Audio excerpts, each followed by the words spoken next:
niatas San Agustin. So kanina bridge mo niya murag landmark na to ha. Gikan sa highway 5 minutes lang eh. Ayan, naiupat ka kahong basak. Na dito dapita rita agi padun dito. Baligya. So atong atoon ron niya makita ninyo kung asa ang location. So Monig Bridge takpanan unya arita agi diri na dito basakan. Overview lang, pwede na mo i-pause so makita nimo ang Panas Bridge. Ang kanang bridge dira mo na ang footbridge, nya kanang mga blue mo na ang mga basakan. Atong zoom in gamay, so kanang bridge dira mo na ang footbridge unya katong blue mga basakan. Nya makita nimo dire 300 meters ang isa ka kahon gikan sa footbridge. Unya ang ikaduha is 450 meters. Unya ang ikatulo na around sa 470 meters gikan sa footbridge. Nya kani sa fast forward lang ta.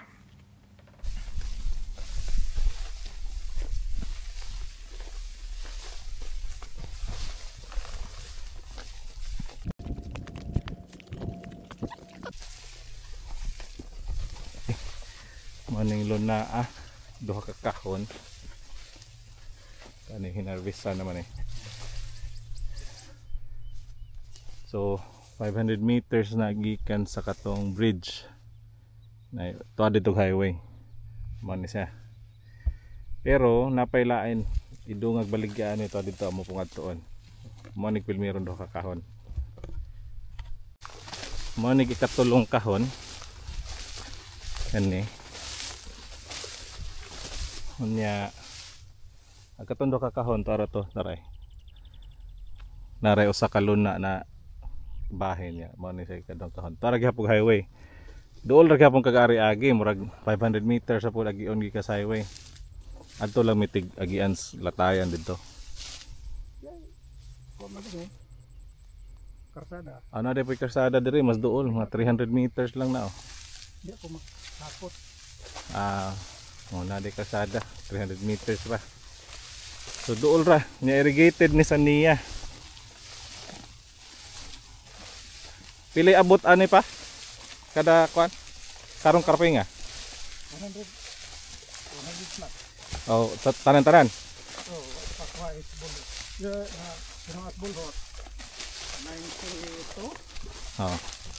92 so tanan daw tanan ni mo harvest og 100 plus unya bahin sa bulhot limpyo og 90 kapin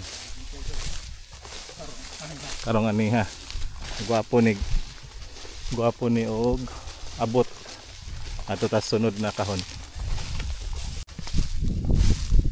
arag irrigation sa niya sumpay dito tapad so tapad isas kanan walay tubig ron kay gisirada naman kay ting harvest naman.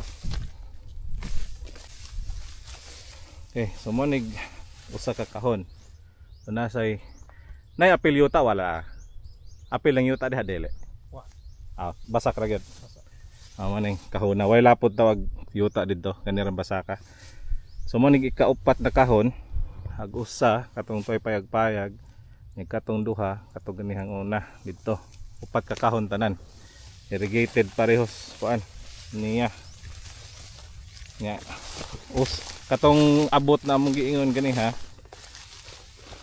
kuan ni kaning sa tanan ni sa upat ka kahon so wrap up mo ni katong sa kahon to didto usa to didto duha nya imong tan-awon dire makita nimong bridge ta mo to 500 meters o 400 meters ra gani na dali ra gyud ang access. Dito dapita pa dong ang highway napoy agianan ug katong gingon ni Papa dito napoy agianan.